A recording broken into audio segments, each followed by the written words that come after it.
देशाच्या अर्थकारणाचा चेहरामोहरा बदलणारे माजी पंतप्रधान आणि ज्येष्ठ अर्थतज्ञ डॉक्टर मनमोहन सिंग यांना आज अखेरचा निरोप दिला जाणार आहे।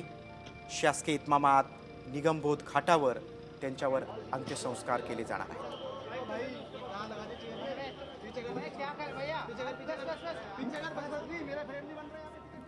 भारतीय रिझर्व्ह बँकेचे गव्हर्नर तर देशाचे अर्थमंत्री आणि पंतप्रधान राहिलेल्या डॉक्टर मनमोहन सिंग यांनी देशाच्या शासन व्यवस्थेत महत्त्वाची भूमिका बजावली आहे।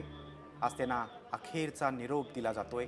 शासकीय इतमामात त्यांच्यावर अंत्यसंस्कार केले जाणार आहेत।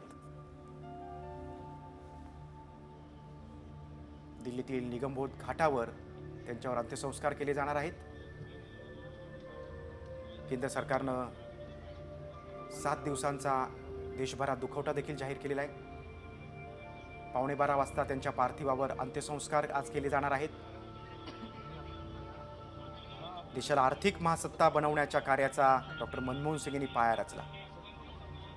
या अनेक दशकात आलेल्या प्रत्येक जागतिक मंदीसमोर भारताची अर्थव्यवस्था पाय घट्ट रोवून भक्कमपणे उभी राहिली, त्यामागे त्याचं श्रेय हे डॉक्टर मनमोहन सिंग यांना दिलं जातं।